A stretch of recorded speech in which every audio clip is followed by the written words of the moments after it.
आपके उज्जवल भविष्य की कामना के साथ हिंदी प्रवक्ता शर्मा जी, आइए आपको बताते हैं परीक्षा 2024 के संभावित प्रश्न विषय हिंदी। इसमें आपका जो पहला प्रश्न होगा वो ऑप्शनल होगा।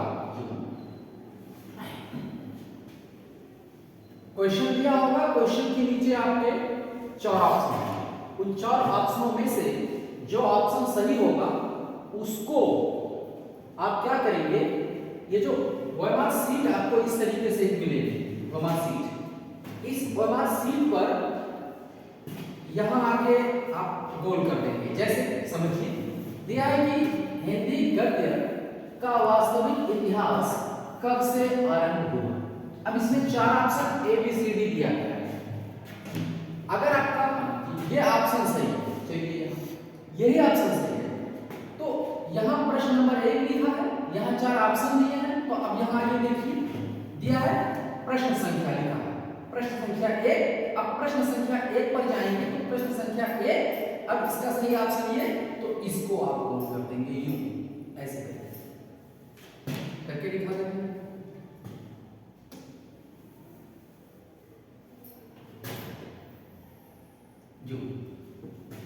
प्रश्न संख्या 1, प्रश्न संख्या 1, 4 ऑप्शन सही है, तो इसको आप कर दिए गोल ऐसे। लेकिन गोल का मतलब ऐसे इतना नहीं, इसको पूरा कलर्ड कर देना है। आप अपनी पेन से ऐसे पूरा घेर दीजिएगा। और यहां फिर प्रश्न संख्या 1 यहां लिखा है उत्तर, तो जिसको आप यहां गोल कीजिएगा, ऐसे कलर्ड कीजिएगा, मानिए एक पहले संख्या जो 1 है इसका ए सही है, तो प्रश्न संख्या 1 ये ऐसे करेंगे। अब प्रश्न संख्या 2 पर जाएंगे तो उसमें भी ऐसे रहेगा। अब मान लीजिए 2 का ऑप्शन नंबर बी सही है, तो 2 के सामने ऑप्शन नंबर बी को आप कोड करेंगे, ऐसे कर देंगे और यहां पर लिख देंगे बी, या सी सही है तो सी को कोड करेंगे और यहां लिखेंगे सी। तो इस तरीके से सभी प्रश्न जो है जो आरंभिक होंगे 20 नंबर के, उसको ओएमआर शीट पर इस तरीके से आपको देना है।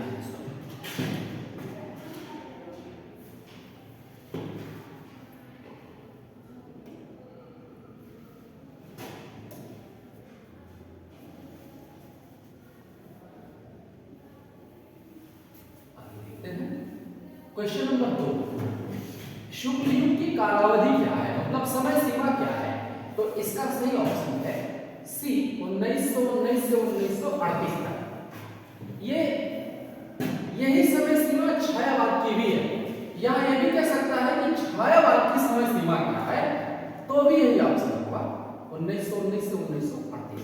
अगला है नाटक गिरह के लेखक कौन है। इनमें 4 ऑप्शन है, सही है ए सेठ गोविंद दास, मतलब क्वेश्चन नंबर 3 के सामने जो ए होगा उसको आप गोल करेंगे और फिर वहां लिखेंगे। अगला क्वेश्चन है प्रेम वाटिका किसकी रचना है। इसका सही उत्तर है प्रस्थान।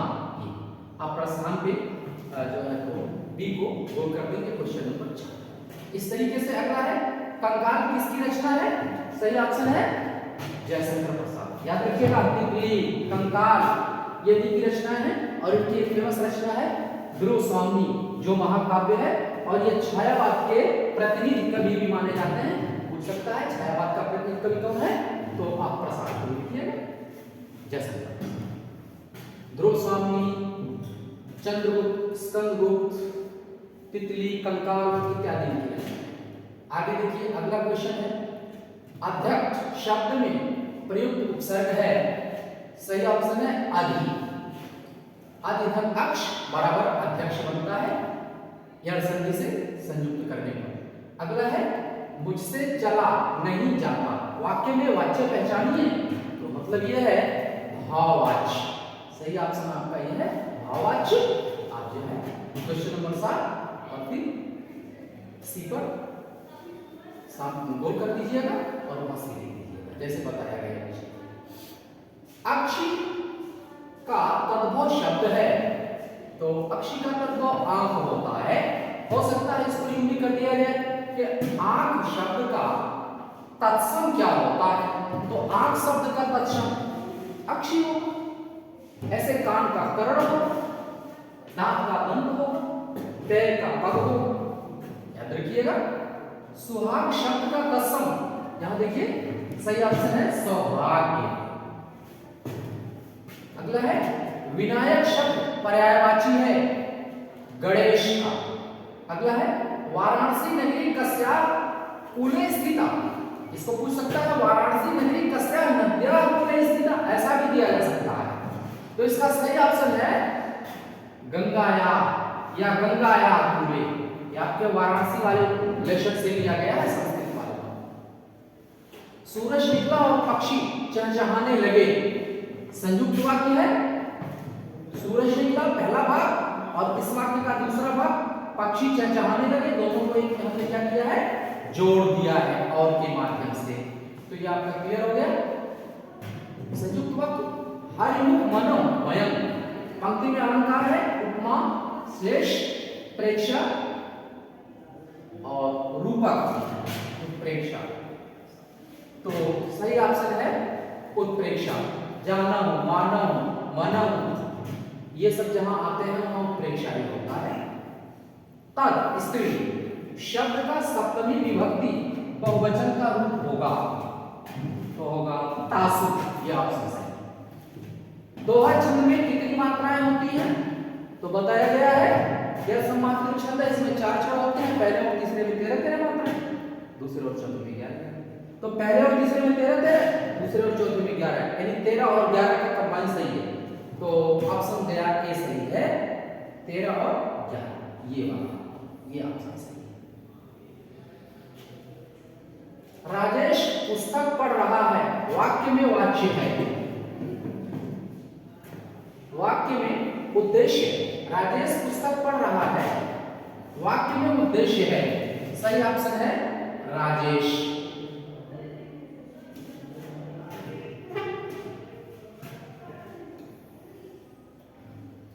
ये राजेश।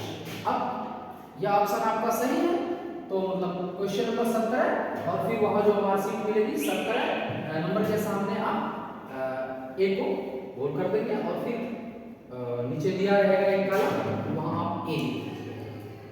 अगला क्वेश्चन है भगवान तेरा भला करे, अर्थ के आधार पर वाक्य है। सीधी सी बात है, इच्छा।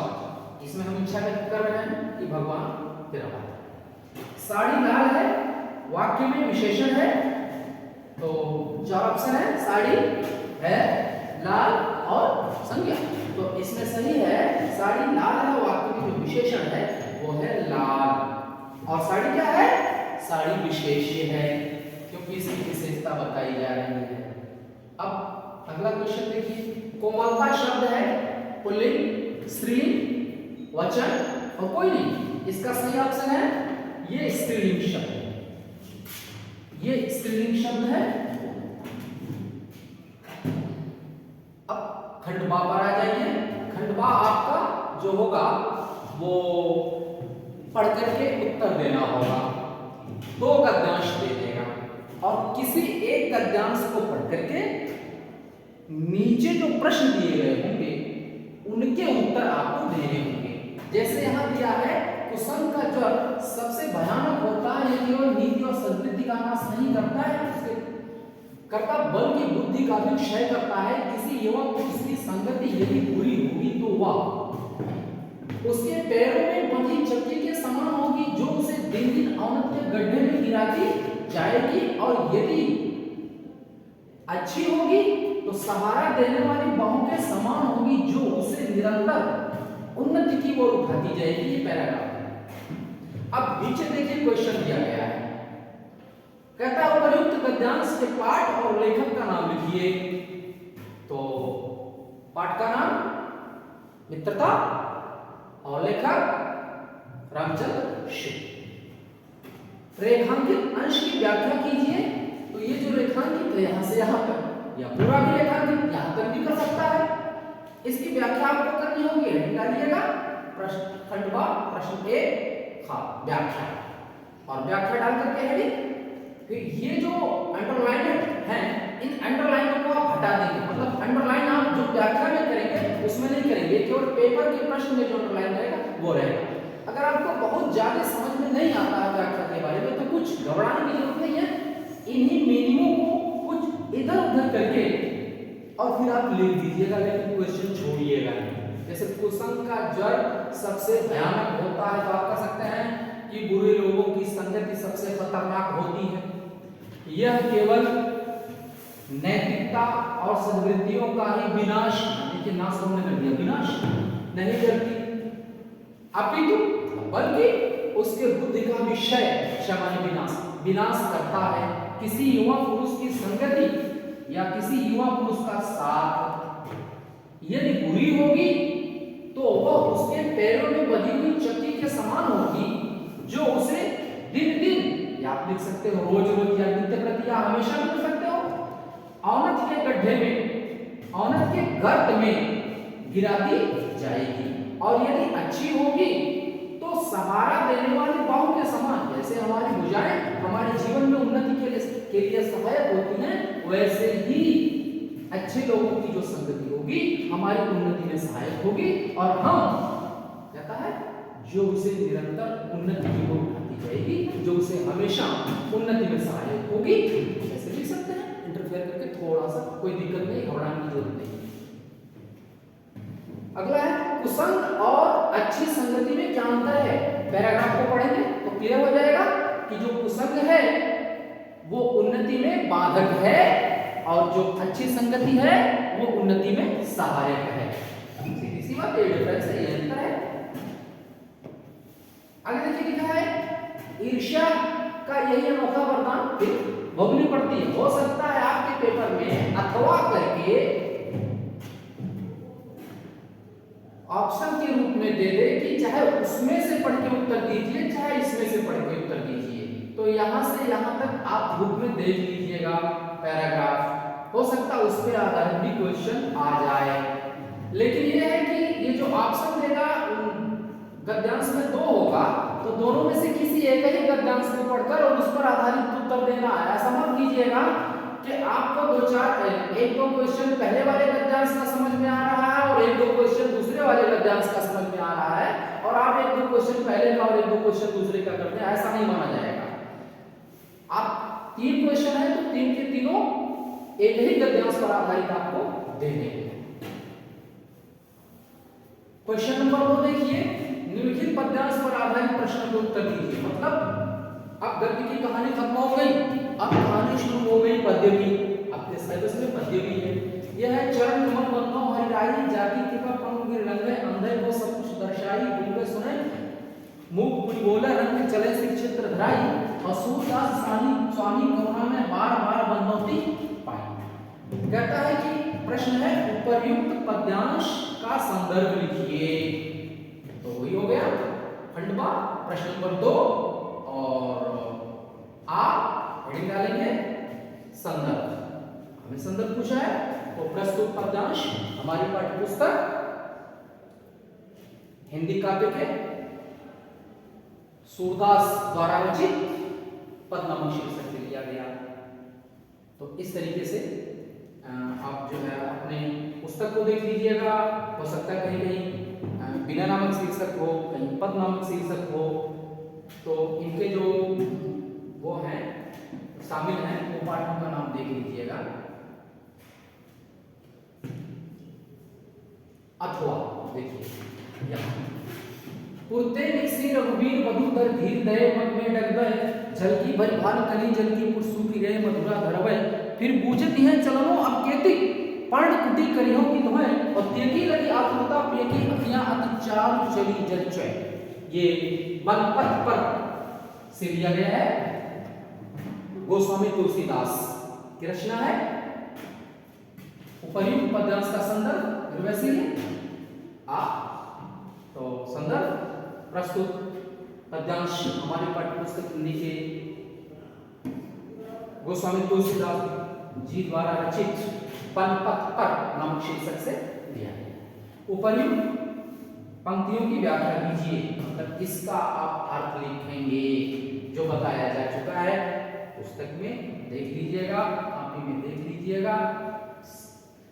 क्वेश्चन नंबर 3 पर आ जाइए। निम्नलिखित में से किसी एक गद्यांश का संदर्भ सहित हिंदी में अनुवाद कीजिए। यह संस्कृत वाला पाठ होगा। तीसरे से 2 रहेगा, 2 में से किसी एक का अनुवाद आपको करना है। मैं इसको आपको पढ़ के सुना दे रहा हूँ ताकि आपको समझने में आसानी हो और बुक पढ़ने में और तैयारी में आसानी। वाराणसी सुविख्यात प्राचीना नगरी, वाराणसी सुविख्यात प्राचीन नगरी एवं विमल सलित तरंगया गंगायाम में यह स्वच्छ जल तरंगों वाली गंगा के तट पर स्थित है। अस्या घटानां वलयाकृति, इसके घाटों की वलयाकृतियां या टेढ़ी मेढ़ी आकृतियों की पंक्ति धवल चंद्रिकायां सफेद चांदनी में बहुत सुशोभित होती है। अगणित पर्यटक सुदूर देशों से नित्यम अत्र आयान्ति, हमेशा यहाँ आते हैं। अस्या घट्टानां च शोभां विलोक्य, और इसके घाटों की शोभा को देखकर इमाम बहुत प्रशंसन्ति, इसकी बहुत प्रशंसा करते हैं। ये कीजिए, अथवा ऑप्शन में दिया है, आप चाहे तो इसको करें। विश्व से सृष्टा ईश्वर एक हो, विश्व का रचयिता ईश्वर एक ही है। एक भारतीय संस्कृति मूलम, इस प्रकार का तथ्य भारतीय संस्कृति के मूल में है, या ऐसा भारतीय संस्कृति का मूल है। विभिन्न मतावलंबिना विविधै नाम्नि एकमेव ईश्वरं भजन्ते, विविध मतावलंबी विभिन्न नामों से एक ही ईश्वर को भजते हैं, याद करते हैं। अग्नि, इंद्र, कृष्ण, करीम, राम, रहीम, जिन, बुद्ध, क्रिस्त, अल्लाह इत्यादि।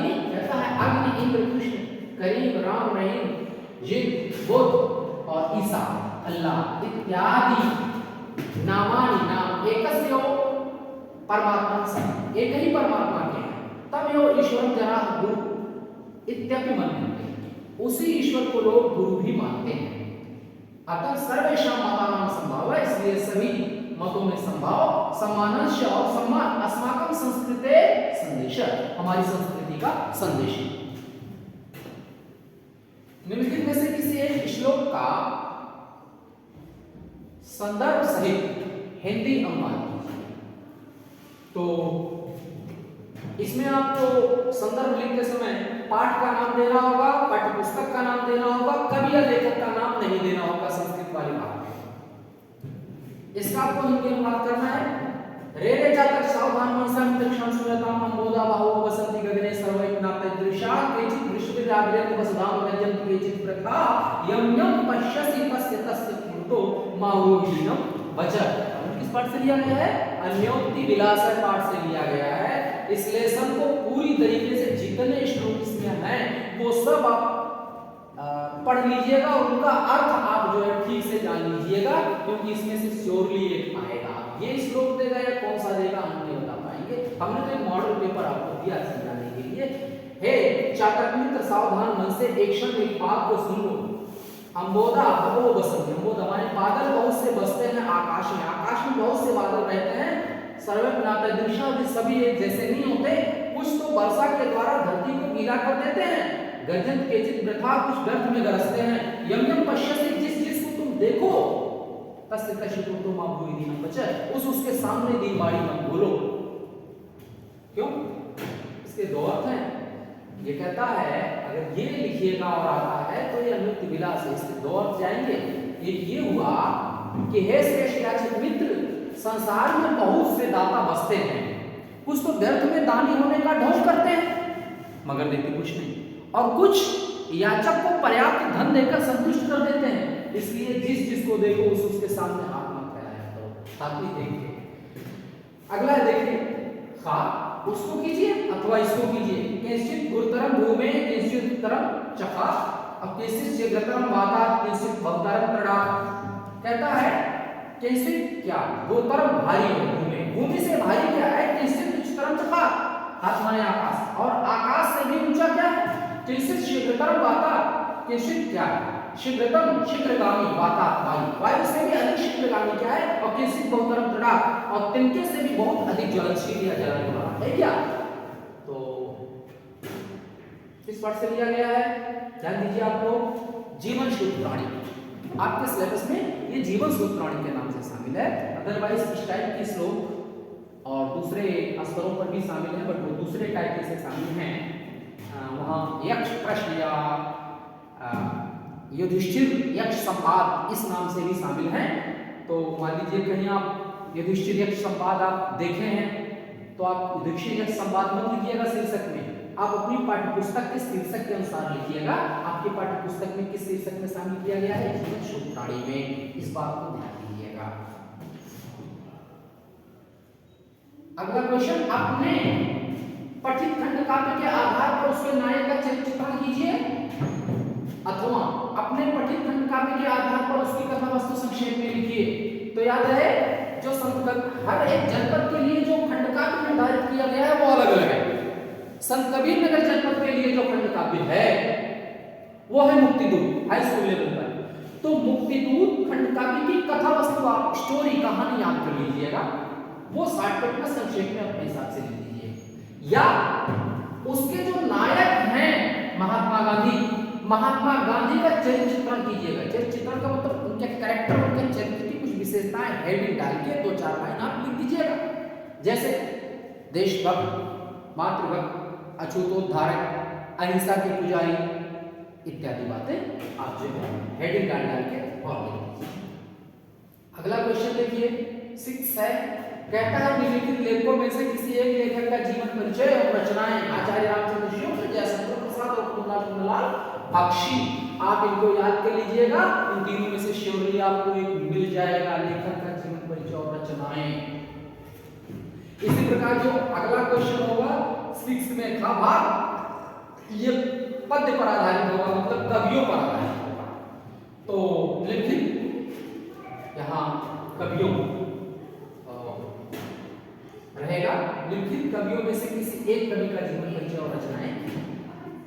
तो गोस्वामी तुलसीदास, सूरदास और रसखान, इन तीनों जनी को आप देख लीजिएगा और श्योरली एक आपको मिल जाएगा। अगला क्वेश्चन देखिए, संस्कृत खंड काव्य की पाठ्य पुस्तक से कंठस्थ किया हुआ कोई एक श्लोक जो प्रश्न पत्र में ना हो। जैसे अभी 2 श्लोकों का हिंदी में बात कीजिए तो 2 श्लोक वहां आ गया था, तो जो आया हुआ श्लोक होगा उसमें से आप बिल्कुल नहीं लिख सकते हैं, जो नहीं आया है वो आप लिख सकते हैं। तो हम समझते हैं ये शायद कम आता हो। सर्वे भवन्तु सुखिनः सर्वे सन्तु निरामया सर्वे भद्राणि पश्यन्तु मा कश्चित् दुःखभाग् भवेत्। सभी सुखी हों, सभी कल्याण को देखें, सभी सुखी हों, सभी निरोगी हों, सभी कल्याण को देखें, कोई दुख का भागीदार ना हो। तो ऐसे श्लोक को आप याद रखिए, इसको लिख दीजिएगा। या फिर अन्योक्ति विलासन में तमाम से श्लोक है, उसमें से आप कर लीजिएगा। जैसे रात्रि भविष्यत् भविष्यत् सुप्रभातम भास्वानुदिश्यत् असिष्यत् पंकजाली तम विचिन्त्यति कौशिकगते द्वैरेफे हा हंत हंत नलिनीगजुज्झा। इसको भी आप लिख सकते हैं। मैं प्रोनाउंसिएशन करके इसलिए बता रहा हूं, आपको पढ़ने में बुक से कोई दिक्कत ना हो, आप भी प्रोनाउंसिएशन कर लें। अगला क्वेश्चन, किन्हीं 2 प्रश्नों के उत्तर संस्कृत में दीजिए। मतलब ये संस्कृत की जो पाठ्यपुस्तक है, संस्कृत वाला पाठ्य है, हिस्सा है, उस पे लिख रहे हैं। वीरः केन पूज्यते, वीरः वीरेण पूज्यते। लिख दीजिएगा प्रश्न संख्या 8 का उत्तर वीरः वीरेण पूज्यते। वातात् शीघ्रतरं किम, ये इसका उत्तर आया है, मैंने बताया भी है, याद है, मनः। वातात् शीघ्रतरं मनः। तो 8 का उत्तर बस इतने लिखिए, या पूरा भी लिख सकते हैं, वातात् शीघ्रतरं मनः, कोई दिक्कत नहीं है। अगला है वाराणसी नगरी कस्या नद्याः कूले स्थिता। वाराणसी नगरी किस नदी के तट पर स्थित है?